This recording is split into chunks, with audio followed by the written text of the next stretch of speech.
Election season is underway in the U.S., and as we head toward the big gubernatorial election in November, first we have the primaries, just a few short months away in August. And clerks across the state are preparing to deliver safe and secure elections in every town in the state of Michigan. Joining us now to talk about that, as well as what residents in cities and townships and villages all across the state can be doing to prepare themselves for primary season, is West Bloomfield Township Clerk Debbie Binder. Debbie, thank you for being with us today. Thank you. Good morning, Tyler. Thanks again for having me. Yeah, good to have you with us. So primaries are slated for Michigan on Tuesday, August 2nd. Can you talk about what preparations your office and what similar general preparations are being made at clerks' offices across Michigan to prepare for the primary in August, and then a short jump from that to the general election for the gubernatorial election, the midterms in November? Okay, well, one thing to remember this year, where there's a lot of preparation, we're getting ready to really get going with preparations for elections. We're coming out of a 2020 census and including the redistricting. So every single voter in West Bloomfield Township and every single voter across the state will receive a new voter identification card from their local clerk. We're asking our residents to pay attention to those cards in case your precinct or your polling location has changed. Most of our changes in West Bloomfield were not related to redistricting. They were actually related to the fact that we had 3 precincts that were we're allowed to have no more than 2,999 voters per precinct. We had 3 precincts that were almost at that number. We did have to expand 1 precinct. We were able to mix larger precincts in with smaller precincts. And for the most part, most of our voters will not change polling location, even if they change precincts. So that will help make it a lot less confusing for our voters.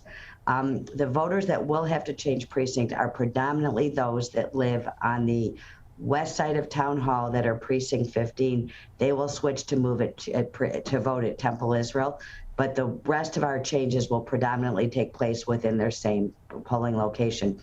I do recommend, though, that everybody look at that voter identification card when it comes out, because that will confirm all of the details you need for where your precinct is, who your people you're voting for. This being a gubernatorial election, one important reminder in a primary, Tyler, that's so critical. In a primary, your people are selecting who's going to represent the party. In the November general, they're selecting who's going to represent everybody. So when you vote your primary ballot, it is critical that the voter knows that you can only vote one party on that ballot. If you cross over and vote for the other party, you void the partisan section of the ballot. So it is really important that voters are aware of that and paying attention to staying on one side of the ballot. We're joined by Debbie Binder, West Bloomfield Township Clerk, with us on the Megacast as we prepare for the primary election season in August and then the general election for the midterm in November. And so there's been some controversy lately on the Republican side of the gubernatorial ballot related to invalid and potentially forged signatures for petitions to be on the primary ballot in August. Those, of course, are being deliberated as of the morning that we are recording this and broadcasting this live originally by the state's Board of Canvassers. As many as half of the current Republican field may not be eligible by the Board of Canvassers' decision to be on the primary ballot in August, and they can, of course, appeal that in court. So as that's happening, and as you as a local clerk are preparing for that election, how does the uncertainty on what will be on the ballot impact that preparation? And when do our local clerks know officially from the state, without any potential for change, what's going to be on that ballot? So especially for absentee ballots, they can start sending those out and be prepared for the day of the election. Well, the answer is that the issues that you're speaking of do not take place at the local level. Those are state level issues, and they will then come down to the county, and the county will give us guidance as well. We know that we have to have ballots available for the public statutorily by June 23rd. So those ballots will be, ordered in time. The state and the county will let us know. The county orders the ballot, so they will be taking care of that. I can't give you an exact process that they follow because it's just not something that's within our purview. And so, as I mentioned, absentee ballots also impacted by that. You know what you're going to be getting from the county, as you said, about June, and then those absentee ballots will then be sent out. Are there deadlines for requesting an absentee ballot? Because there's been confusion in the past that has been cleared up numerous times and again can be cleared up again in this conversation, that when absentee ballot applications are sent out, or when someone requests an absentee ballot application, they're not getting that ballot. They get the ballot later on. So when are those ballots sent out, and is there a deadline if someone would like to vote absentee of when they need to submit an absentee ballot? Well, I will give you the easy answer first, which the answer is that a resident or a voter can request an absentee ballot up till 4 p.m. the day before the election, the Monday before the election. Also important to point out that the clerks, all clerks' offices maintain weekend hours the weekend before an election. So how you choose to appropriate those hours is up to each office. We will be open on Saturday prior to the election from 8 a.m. to 4 p.m. for absentee voting. But again, a voter may request an absentee ballot up to 4 p.m. on the Monday before an election. Now, one difference is Proposal 3 of 2018 allowed for same-day registration, and a person who registers on the same day has a choice of voting in a precinct or voting by absentee. But that same-day registrant is the only person that can obtain an absentee ballot on election day. So, and I forgot the first part of the question, and I apologize. We're joined by Debbie Binder, West Bloomfield Township Clerk, joining us on the Megacast. More information on voting in West Bloomfield can be found on their website at wbtownship.org. You can also find more information on voting on your local clerk's department's website as well. Just go to your municipality's website, navigate through to your clerk's department, or call your clerk's office if you have any question. There are friendly clerk's offices all across the state of Michigan willing to answer your questions, especially as we head into election season. And so, Debbie, for those that are concerned about elections following 2020, whether they're concerned about people that are trying to delegitimize the election processes that our clerk's departments and those workers and the election workers go through, or those that are just curious about the process and would like to get involved and really see just what goes in to orchestrating free and fair elections. What goes into being an election worker, and how great of a need is there for election workers in West Bloomfield and your community, but also from your discussions with other clerks across the state and communities all across Michigan? Well, it's always the best way to be, to have your fears allayed with election processes is to participate as an election inspector. Definitely reassures people, as does the training. So there is always a need, as we see an aging population in our election workers, there's always a need to bring in more people and expand the pool that we have of election workers. In 2020, we had a large number come forward, but we're just not sure how many of those will come back. So it's always an opportunity to get involved. I also invite people to attend the training just to learn what really goes on in the preparations and to understand the process. And I'm happy to give anybody a tour of what an absentee ballot undergoes. I think if people really understood the process, they would be far more, calmed in their fears.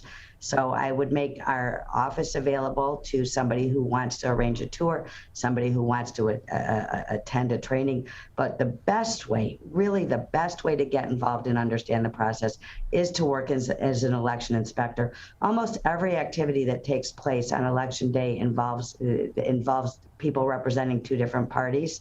So we're always looking if, different municipalities may be stronger in one party than another, or having that diversity of parties. So it's always good to reach out because they're looking for people to make sure that they're represented fairly on both sides. Or all sides. And you don't necessarily have to be an election worker in order to go through those processes and question how election processes are being undergone on the day of. There are other avenues too that can be taken that also are cross-party for cross-checking various ballots or processes. Can you talk about some of those availabilities too that people have on election day at their precincts and at absentee ballot voting boards in your community and other communities in Michigan? Okay, well, one thing that will be changing, Tyler, actually, as of fairly recently with our community, is Proposal 3 of 2018 also allowed the county to run an AV counting board. And previously, they did not have room for us to participate. This year, they will have room for us to participate. So we will be joining 16 other communities in Oakland County, having the county process the ballots received before 4 p.m. the day before. For those that are worried that this is a change, this is not. This is 42 states conduct their elections at the county level. There are 8 states that have what's called decentralized elections, where they're conducted by your local clerk. So the county will be processing those, and the ballots that come in after will be being processed at the precincts, which again is the old way for communities that are smaller or don't have AV counting boards. That's the way they were processed. So there's nothing new. It's just going to be a new process to West Bloomfield. This became important because the 10 hours of pre-processing that we had in 2020 had a sunset clause, and it is not going to be available at this point for any of the elections for 2022. We were still here on election day till 1 a.m. So people who are awaiting those results, if you take that 10-hour day we had before and add it on to the end, people won't get the results till late on Wednesday, as well as it's just not fair to the human beings that work in an absent voter counting board. So this will enable us to get results quicker, and it will just make it an all-around smoother process with the size of elections now. You know, Tyler, to give you an idea, since I came in 2016, we have seen a 10% increase in registered voters, a 15% increase in ballots cast, and a 119% increase in absentee voting, which is everyone's right. They are given from Proposal 3 of 2018. But that right has led to an increase. Those absentee ballots take a lot more effort than a precinct vote. A precinct voter, we set up a precinct, they go there and they vote. When we get an absentee ballot, we have to send out an application, receive an application, send out a ballot, receive the ballot, verify the signature, check everything against the qualified voter file. Again, a process people would be reassured if they saw. So there's a lot more back-end work that we've seen that kind of a large increase in the numbers of absentee ballots that have come in. We're joined by West Bloomfield Township Clerk Debbie Binder on the Michigan Megacast, talking about preparations being made for upcoming elections and special considerations for these primaries coming up in August 2nd, Tuesday, August 2nd in Michigan, and then the general elections in November for the gubernatorial election, the midterm election, all across the state of Michigan.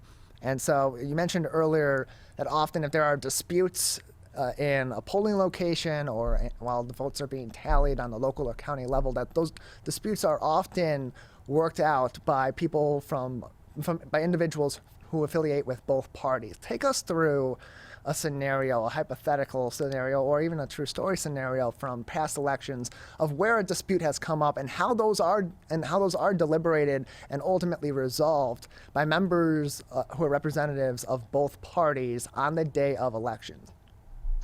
Well, most of the scenarios take place. The only difference between voting in a precinct and voting by absentee is that if you make a mistake in a precinct, the ballot will be brought back to you. You can correct that mistake. If you make a mistake and you're voting by absentee, there's no voter there to correct that mistake.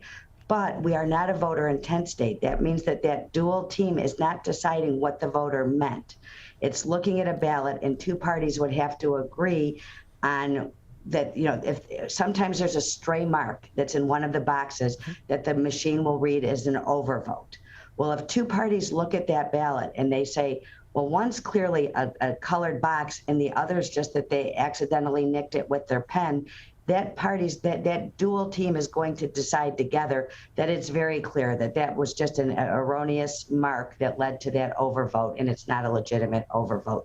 So that's the kind of decision. But really, in terms of deciding what a voter meant, that's not the level of dispute that they're solving. It's more just difference of a clear error, and that's why you have 2 parties that agree. Almost every task, when you seal the ballot bags on election day, when you sign the zero tape, you have multiple parties represented in a precinct that are all agreeing that the tabulator starts in the morning with 0 recorded votes. They're signing off on that. They're signing off on the number of ballots that have gone through. Everything is accounted for down to like a spreadsheet. It all balances at the end. We're joined by Debbie Binder, West Bloomfield Township Clerk, on the Megacast, talking about elections as clerks' departments all across the Great Lakes State prepare for August for the primaries and November for the general election and the midterms. Debbie, before we let you go, any other considerations that voters should be making or should be keeping in mind as we approach August 2nd, Tuesday, August 2nd, for the primary elections, and they prepare to go to the polls?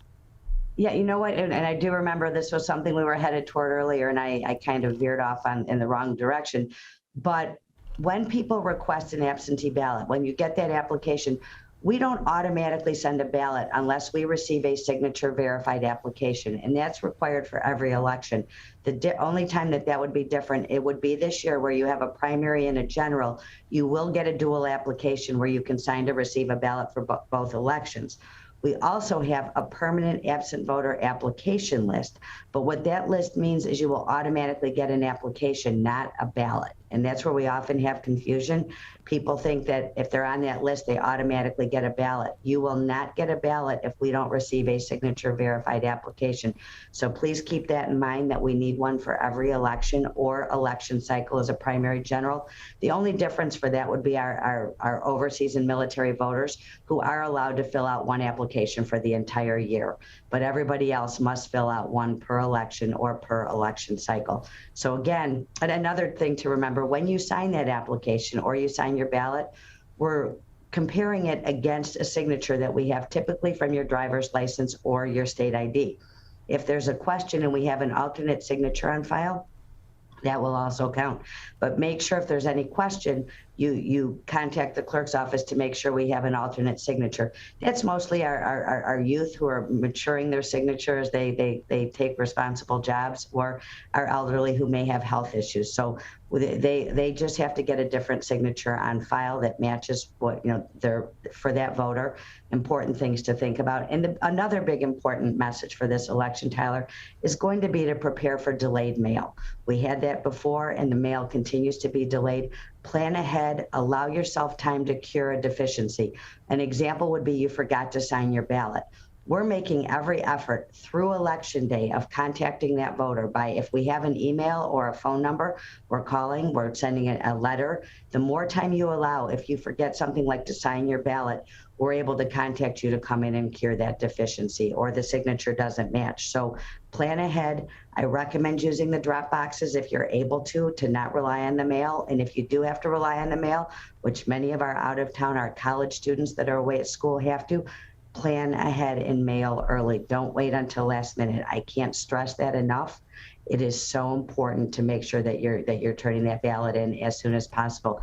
People who are worried that your candidate might drop out or an issue may change, you're always able to come in, and there are deadlines that we would give you if you call, to spoil the ballot you were issued and receive a new one, so you are able to change your vote in the event there's some change.